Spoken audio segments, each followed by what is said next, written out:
네, 오늘 말씀은 쉼을 주리라 라는 주제예요. 쉼을 주리라. I will give you rest. 예수님 말씀이죠. 예수 그리스도께서 당신을 주로 영접하는 자에게 쉼을 주십니다.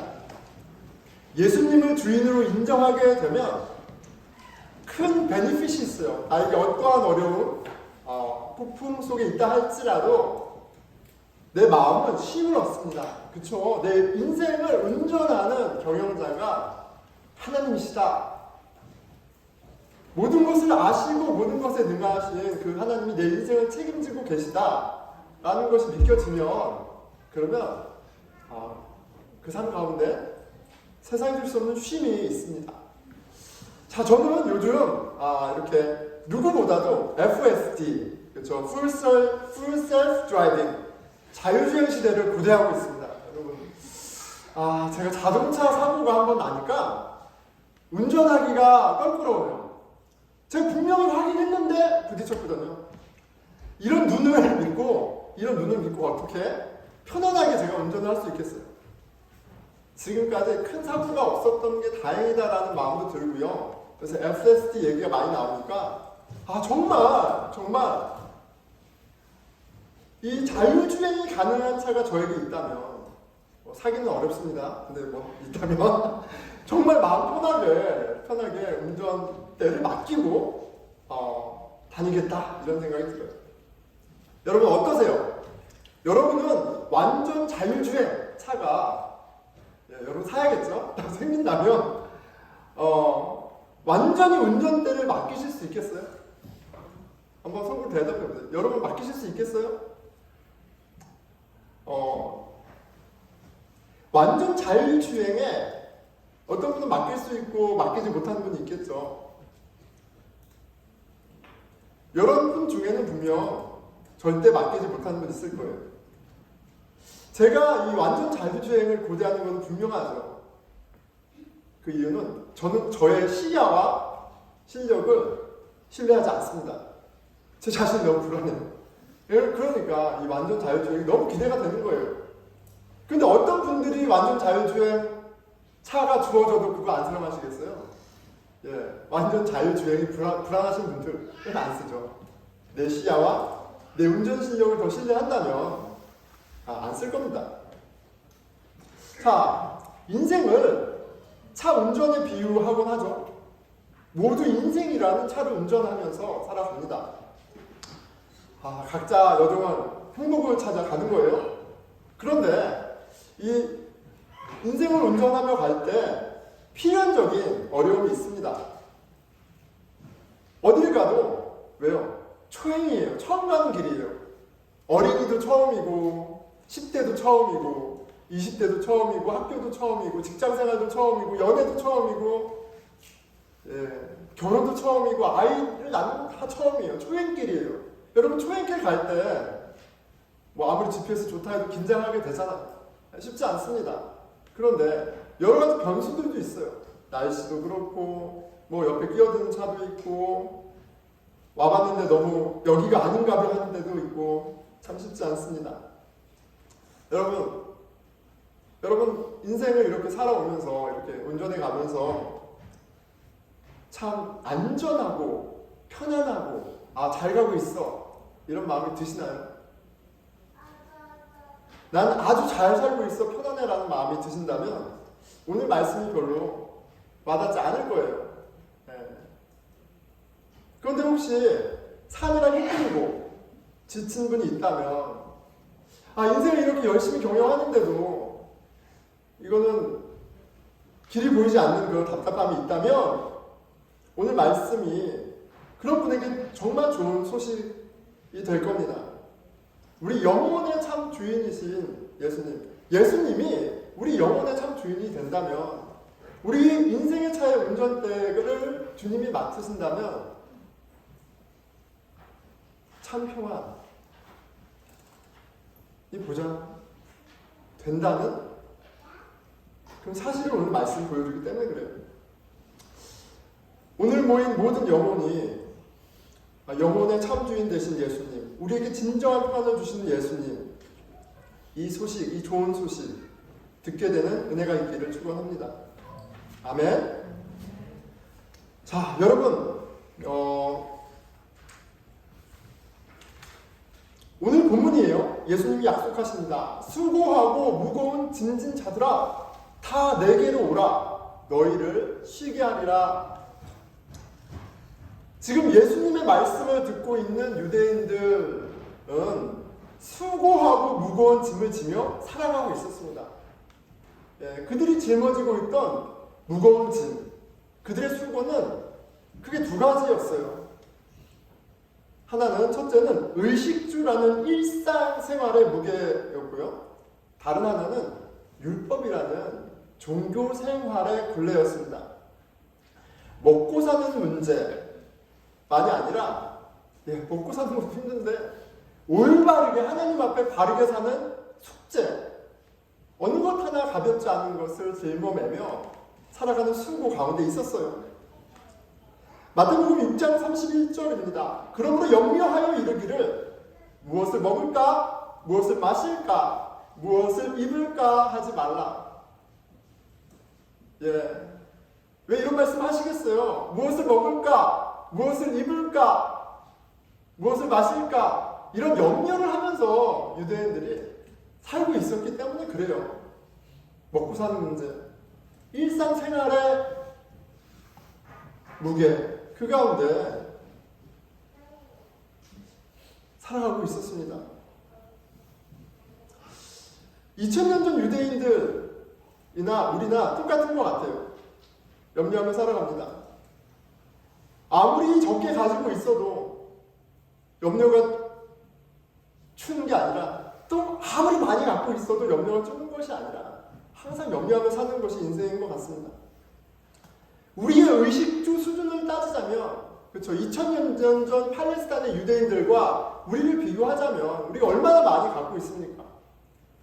보스턴을 떠난 다른 주에 가신 분들이 가끔 얘기해요. 보스턴 좋은 점, 여기가 인터내셔널하기 때문에 굉장히 다양한 음식이 있다, 먹거리가 있다. 동의 안 하는 분도 있겠지만 그렇게 얘기하곤 합니다. 우리가 먹을 수 있는 이 초이스, 그리고 우리 가운데 아무리 좀 어려워도 굶는 사람 있습니까? 없죠. 미국 그 중에서도 이곳에 모인, 아니 저와 여러분 가운데 굶는 사람은 없습니다. 집에 겨울옷 한 벌이 없어서 추워 떠는 분 있습니까? 아니죠. 옷이 차고 넘칩니다. 하지만 여전히 염려하며 살고 있어요.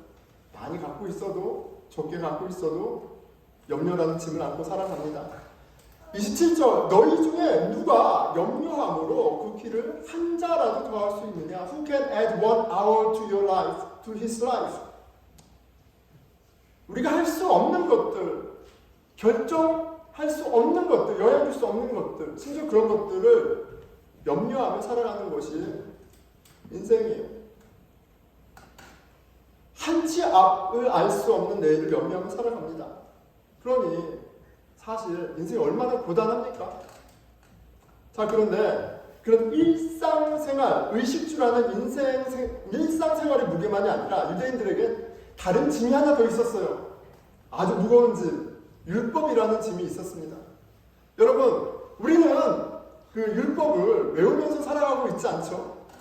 그런데 당시 사람들은 율법을 외우면서 살아갔습니다. 펜타tuk의 율법들 613가지 해야 하고 하지 말아야 할 투두 나투두 목록을 아주 어릴 때부터 달달달 외우면서 살았을 거예요. 그냥 사는 것도 어려운데 율법을 지키며 살아야 돼요. 유대인이라면. 자, 그런데 안식일을 거룩하게 지키라는 이 율법을 세부 사항까지 만들어서 지켜왔습니다. 하지 말아야 할 항목이 39가지나 됐어요. 일하지 말아라 라는 그 말을 확장해서 39가지나 했습니다. 불도 켜지 말고, 불도 끄지 말고, 소도 몰지 말고, 청소도 하지 말고, 음식도 하지 말고, 빵도 굽지 말고, 아무것도 하지 마. 여러분, 사는 것도 뻑뻑한데 이 무수히 많은 법들을 지키며 살아갔을 유대인들이 삶이 얼마나 피곤했겠어요. 자, 그런데 가만히 보니까 우리들도 좀 마찬가지인 것 같아요. 여러분들 살아가면서 학생으로, 또 자녀로, 부모로, 직장인으로 살아갈 때 우리가 짊어진 짐들이 있습니다. 역할들이 있잖아요. 해야 할 프로젝트가 있고요. 책임들이 있습니다. 녹록지 않죠. 그런데 그거 열심히 하고 해결하고 그리고 타임 매니지하고 살기도 바쁜데 여러분 그리스도인이 돼서 엑스트라 워크가 생겼어요. 일요일날 교회에 나와야 돼. 이 평균 같은 시간에 교회에 나와야 하는 부담까지 생겼습니다. 근데 교회 나왔는데 목사가 뭐라 그래요? 부족하다. 새벽 기도 왜 안 하냐? 화요일부터 수요일까지 새벽 기도 안 하고 어떻게 사냐? 기도하라고 막 다그칩니다. 그런데 그것만이 아니죠. 부족하다. 성경 공부해라. 화요일날 수요일날 금요일 왜 안 나오냐? 막 다그칩니다. 여러분 일상생활의 무게도 만만치 않은데 하나님의 뜻을 알아야 되고 또 하나님의 자녀로 살아야 되고 이게 또 얼마나 큰 짐이 됩니까? 쉽지 않습니다. 이런 일상생활과 종교생활이라는 짐, 여러분 그 짐의 무게를 느끼면서 살아가세요? 아니면 제가 좀 설명하니까 그 무게가 좀 느껴지십니까? 이 무게를 생각하다 보니까 요새 뜨거운 TV 프로그램 하나가 생각이 났습니다. 그렇죠? 피지컬 백의 한 장면이 떠올랐어요. 무거운 돌을 등에 메고 저기 있죠. 여러분 많이 보셨나요? 무거운 돌을 팀에서 대표가 나와서 이제 한 명만 살아남는 거예요. 근데 이야기하는데 이거 얼마나 무거운 것 같아요? 한 50kg는 되는 것 같아요. 막 이러면서 이렇게 메고 있는 거예요. 그런데 이거를 끝까지 메야지 이기는 거니까 이걸 메고 30분, 1시간 50분 메고 있는 거예요. 그런데 막 진짜 한국에서 손꼽히는 힘센 분들이 시간이 지나니까 어떻게 바들바들 떨면서 막 합니다. 참가자들이 이 고통스러운 모습을 보면서 막 여기저기서 말해요. 야, 저건 고문이야. 막 고문이야. 근데 그게 느껴져요. 무거운 짐진자. 와, 딴 사람들이 아니라 저런 사람들이에요. 누가 봐도 힘이 필요한 사람입니다. 자, 여러분 어떠세요? 저 모습이 여러분들의 모습과 이렇게 좀 공감이 됩니까? 예, 안 되는 것 같아요. 나는 저 정도는 아니야. 내 집은 저 정도는 아니야. 나는 그래도 살만해. 물론 작은 염려들과 근심들과 그런 게 있지만 그래도 나는 저 정도는 아니야. 저 정도 집은 아니야. 생각하지 않으세요? 여러분 저렇게 보기만 해도 숨이 딱 막힐 정도의 큰 짐이 없다고 안전한 게 아닙니다. 여러분 안전하지 않아요. 여러분이 감당할 만하고 감당할 만하다고 생각하는 아주 작은 짐도요. 여러분 여러분들의 삶을 무너뜨릴 수 있는 아주 치명적인 요소가 됩니다. 아주 작은 짐이라고 우습게 볼 일이 아니에요. 물과 컵 관련된 스트레스 유명한 이야기가 있죠. 여러분 혹시 보신 적 있나요? 유튜브 좀 열심히 보십시오. 저는 좋은 내용도 있습니다. 예, 그 심리학자가 나왔어요. 심리학자가 나왔습니다. 자, 컵이에요. 여러분들의 마음입니다. 그렇죠? 제가 오른손잡이에서 그렇게 해보죠. 자, 이게 여러분들이 컨설하는 것들이에요. 뭐가 있을까요? 아내? 아내가 있겠죠. 저기 앉아있는 이한나. 밑에서 이한이, 또 한소리, 그리고 이한결. 우리 전도사 말고요. 여기 있습니다. 우리가 컨설하고 케어하는 것들이 있어요. 그게 관계일 수도 있고, 그리고 우리의 responsibility, 책임도 있고, 과거의 어떤 일일 수도 있고, 또 미래에 내가 원하는 바일 수도 있어요. 예, 여러분 이게 가벼울까요? 무거울까요? 무거워 보이죠? 예, 제가 예상한 건 아니에요. 가볍죠. 아주 작은 것들이에요. 그런데 그것들을 담아서 세우고 들고 있으면 점점 무거워집니다. 1분? 오케이. 30분? 뭐 50kg도 등에 메고 있는데 이거 뭐 30분 못 들고 있겠어요? 그런데 1시간이 되면 어떨까요? 그렇지. 2시간이 되면 어떻겠어, 현배야? 3시간이 되면 어떨까? 여러분, 다른 생각 아무것도 못하고 벌벌 떨면서 고통을 느끼고 있을 거예요. 네, 견갑골이 저려오기 시작하겠죠. 굉장히 작은 짐이었는데 그 짐을 해결하지 않고 마음에 두자 실은 내 모든 삶의 영역에 영향을 주기 시작합니다.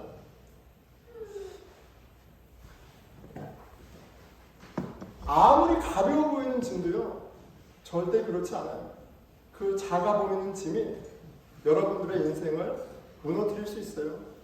여러분, 디프레션, 공황장애 이런 것이 갑자기 오는 게 아니에요. 갑자기 오는 것처럼 보이지만 이 마음의 짐들을 해결하지 않았을 때 그것들이 여러분들의 마음을 무너뜨리는 재난으로 찾아오는 거예요. 아주 오래전에 교제 잘 알고 있었던 사역자분이 계세요. 아내분이 굉장히 밝고 굉장히 프로페셔널 일 잘하시던 분이에요. 그런데 갑자기 진짜 나비락과 같은 이야기를 들었어요. 어느 날부터인가 온몸 마디마디마다 염증이 생겨서 생활을 할 수 없는 거예요. 온 몸에 염증이 생겨서 이제 30대 초반인데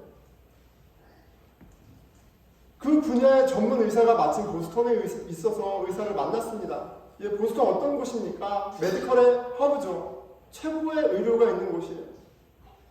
그 의사 선생님의 진단은 불치병이라는 거예요. 원인을 알 수 없대요. 그냥 불치병이에요. 스트레스. 생각할 수 있는 건 스트레스 하나뿐이 없었어요. 그런데 그분이 보스턴을 떠나서 부모님 댁으로 가자 그 병이 마치 없었던 것처럼 사라졌습니다. 여러분, 이 마음의 짐, 염려, 근심 이것들을 해결하지 않으면 여러분들의 마음만 무너뜨리는 것이 아니라 여러분들의 몸도 무너뜨리는 거예요. 이 물과 스트레스에 관한 이 이야기는 굉장히 클리어하고 명확합니다. 그리고 꼭 크리스찬에게만 국한된 건 아니에요. 모두에게 적용될 수 있는 그런 인사이트한 프랙티컬한 내용이에요. 이야기하는 바는 분명하죠. 마음에 너무 많은 걸 담아두고 살지 마. 그때그때 이걸 해결하는 스킬을 가져. 테크닉을 가져. 그게 필요해. 그런데 여러분, 질문이 생기지 않습니까? 오케이. 아무리 작은 짐이어도 담아두는 건 안 좋은 거구나. 그런데 이게 짐이 내려지질 않는 거예요.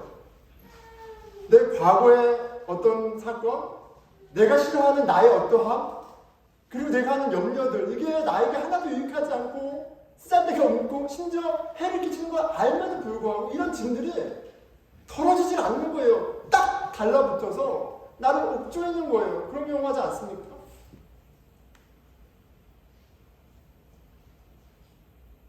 여러분, 우리는 누가 봐도 감당하기 어려울 것 같은 아주 큰 삶의 버거운 짐을 지고 있는 사람이나 내가 보기에도 하찮아 보이는 작은 짐을 갖고 있는 사람이나 모두 다 이 짐을 해결받아야만 해요. 그래야 살 수 있는 겁니다. 시간 문제일 뿐이에요. 그런데 오늘 예수님이 너무나 기가 막힌 좋은 소식을 말씀해 주시는 거예요. 수고하고 무거운 짐진 자들아 다 내게로 오라. I will make you rest. 내가 너희를 쉬게 하리라. 이제 내가 고민해야 할 것은 주인이신 예수님의 뜻을 아느냐, 순종하느냐. 거기에 평안한 삶에 모든 것이 달려 있습니다. 29절에 이렇게 말씀하세요. 나는 마음이 온유하고 겸손하니 나의 멍에를 메고 내게 배우라. 그리하면 너의 마음이 쉼을 얻으리니. 지금 오늘 구절은 너무나 유명합니다. 주님께 나아가면 주님께 내 짐을 내어드리면 주님이 모든 것을 다 테이크케어 하시고 짐을 가져가신다. 그것도 사실이지만 오늘 본문에서 보니까 좀 달라요. Take my yoke. 내 멍에를 메라 이렇게 말씀하세요. 쉼을 주시는 건 분명한데 그냥 도깨비 방망이처럼 심히 찾아오는 것이 아니라 예수님이 우리에게 요구하시는 것이 있어요. Take my yoke. 너의 요크는, 너의 그 삶의 짐과 율법의 짐은 내가 치워줄게. 그런데 쉼을 얻기 위해서 You must take my yoke. 내 멍에를 져야 돼 얘기하세요. 자, 멍에는 당시에 유대인들에게 율법을 의미했습니다. 멍에하면 유대인들에게는 율법이 바로 떠올랐어요. 멍에가 뭡니까? 소나 짐승들에게 씌워서 수레를 끌거나 짐을 끌고 가는 그런 도구예요. 멍에죠. 그런데 이 멍에를 메고 있다는 것은 뭘 얘기를 하냐면 멍에를 메게 한 주인이 있다는 거예요. 하나님에게 속해 있다는 것이 이 멍에가 가르쳐주는 바입니다. 율법이 가르쳐주는 바죠. 그리고 그 율법은 뭐예요? 하나님 주인이 원하는 삶으로 디렉팅하는 수단이에요. 유대인들에게 멍에는 율법을 의미했고 그들의 주인이 하나님임을 확인해주는 의미가 있었어요. 그런데 지금 예수님이 무슨 얘기를 하세요? Take my yoke. 이제 너의 주인은 너의 경험도, 너의 실력도, 전통도 그 무엇도 아니라 이제 나야. 나를 주인으로 영접해.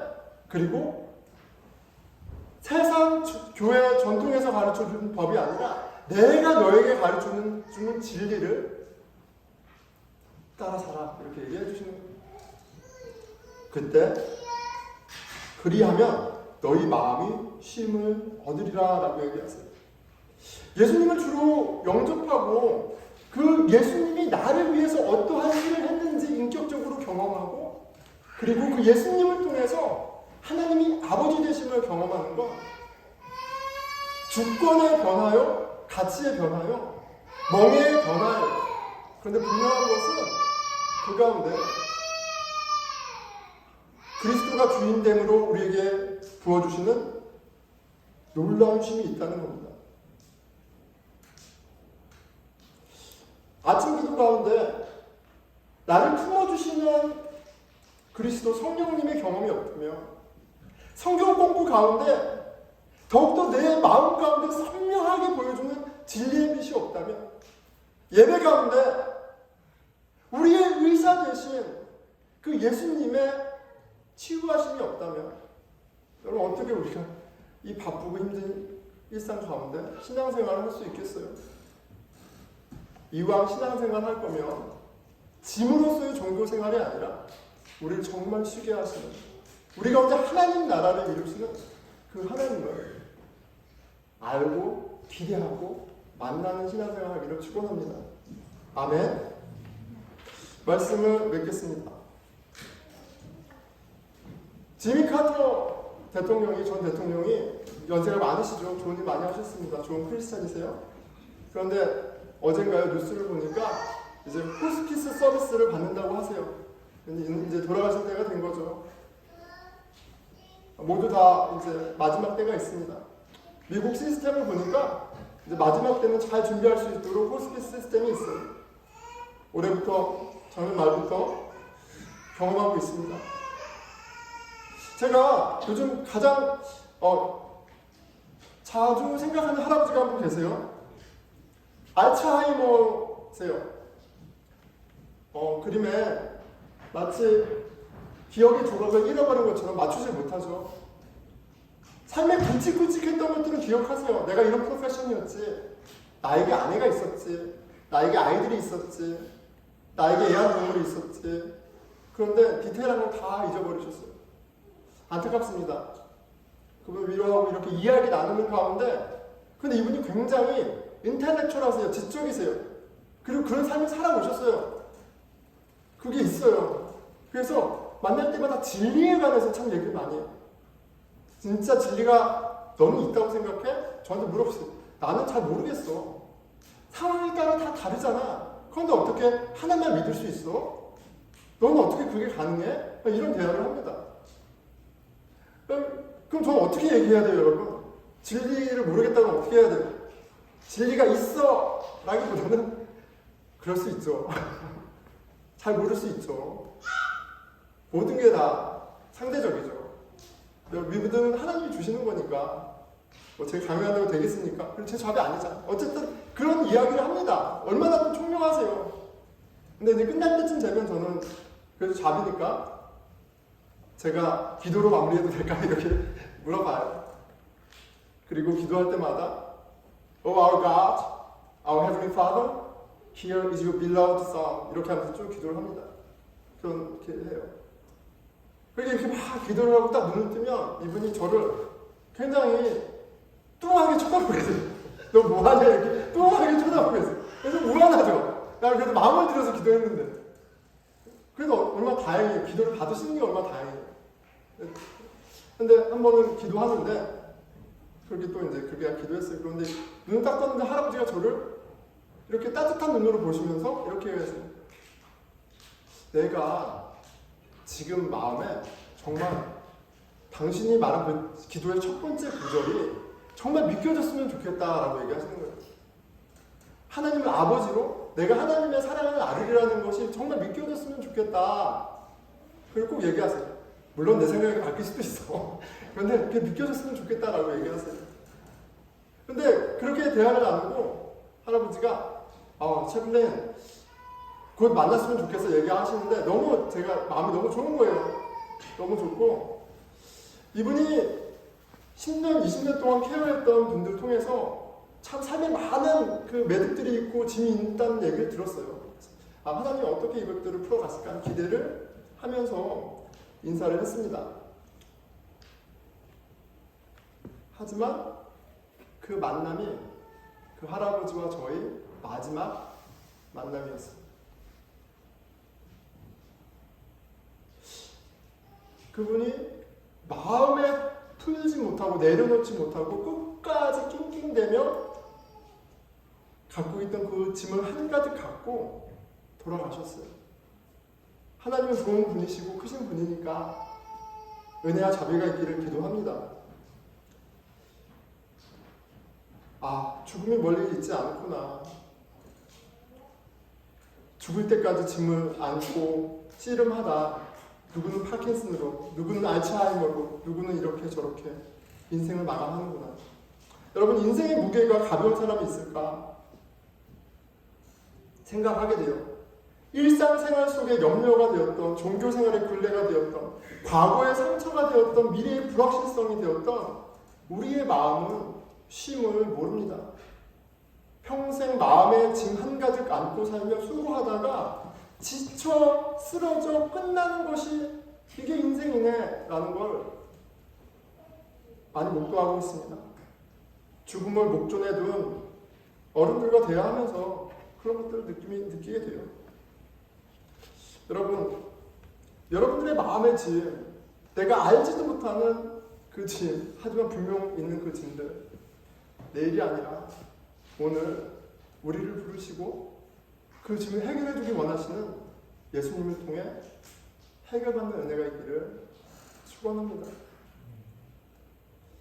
제가 잘 평안하게 인생을 마무리했으면 좋겠다는 소망이 있어요. 예수님 잘 믿어서. 그리고 저와 함께 하시는 분들, 제가 먼저 갈지 여러분들이 먼저 갈지 모르죠. 그런데 보내든 가든 주의 은혜 가운데, 평안 가운데 보내고 가는 은혜가 우리 가운데 있기를, 주의 주인 되심으로 있기를 기대합니다. 오늘 찬송가 불렀죠? 내 평생의 소원, 찬송가 불렀습니다. 너무나 유명한 찬송가죠. 413장인가요? 잠시만요. 내 평생에 가는 길, 순탄하여 늘 잔잔한 강 같은지, 큰 풍파로 무섭고 어렵든지, 나의 영혼은 늘 편하다. 내 영혼 평안해. 내 영혼 평안해.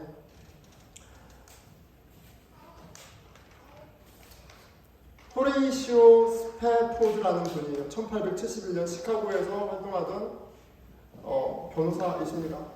대학 교수이기도 하셨어요. 1873년, 74년, 75년 가운데 많은 일이 있었습니다. 아들 하나, 딸 넷이 있었는데 먼저 아들이 병으로 먼저 갔습니다. 그의 나이 43살 때 일이에요. 그리고 얼마 있지 않아서 시카고 대화재로 모든 재산을 잃었습니다. 그리고 얼마 후에 유럽으로의 쉼을 위해서 유럽으로 여행을 계획을 잡고 아내와 내 딸이 먼저 유럽으로 떠났죠. 아내와 내 딸이 타고 있던 그 배가 새벽에 다른 배와 부딪혀서 침몰합니다. 아내는 살았어요. 그런데 내 딸은 구조되지 못했어요. 영국에서 괴로워하고 있을 딸 아내를 만나기 위해서 배를 타고 가는데 내 딸이 죽은 그 사고 현장을 지날 때 선장이 이야기해줬다고 합니다. 바로 이곳에서 사고가 있었습니다. 얼마나 괴로웠을까요? 얼마나 하나님을 원망했을까요? 얼마나 삶이 허무했을까요? 얼마나 죽고 싶었을까요? 하나님에게 따지고 절규하고 떼굴떼굴 굴르고 있을 인생의 모습이 보입니다. 그런데 그 가운데 이 내 평생에 가는 길이라는 찬송가가 가사가 쓰여졌어요. 저는 어떻게 가야 되는지 모르겠어요. 그런데 분명한 것은 우리의 신앙은 우리 주 예수 그리스도는 부활의 주요 죽음을 이기신 평강의 왕이라는 사실. 하나님이 그리스도를 통해 우리에게 주기 원하시는 쉼은 우리들의 상상 이상, 우리가 너무나도 사모할 만한 나와 내 사랑하는 자녀와 우리 모두에게 너무나도 필요한, 아니 이 시대에 너무나도 필요한 쉼이라는 사실을 깨닫는 복이 있기를 축원합니다. 같이 기도하겠습니다.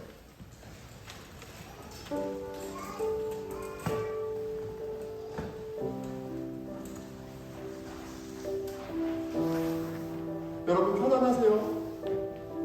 여러분들의 마음은 안전합니까?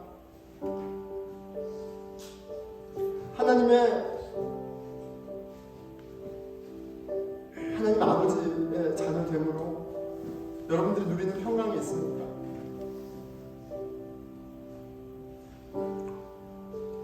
수고하고 짐진 자들아 내게로 오라. 내가 너희를 쉬게 하리라. 그 주의 음성이 들리는 은혜가 있기를 원합니다. 죽음을 이기신 우주의 왕, 만왕의 왕 되신 그 주님을 주로 영접하는, 주로 모시는 은혜가 있기를 축원합니다. 우리 같이 기도하겠습니다. 예, 하나님 아버지, 주님 인생의 허탄함을 봅니다. 아버지, 내 인생만이 아니라 아버지 주님 결국 끝을 향해 달려가는 아버지 그 인생들을 봅니다. 아버지 그 인생 가운데 소망이 되어주시고 담대함이 되어주시고 평안이 되어주기 원하시는 주님을 바라보게 하여 주시옵소서.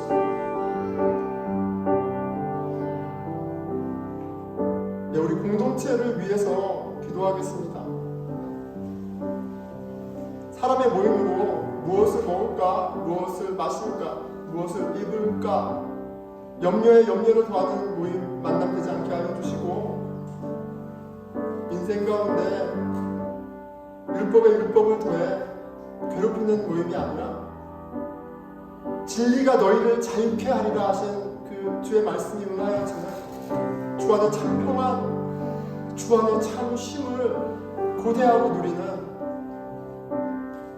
우리 공동체 되게 해주십시오. 이렇게 기도하겠습니다.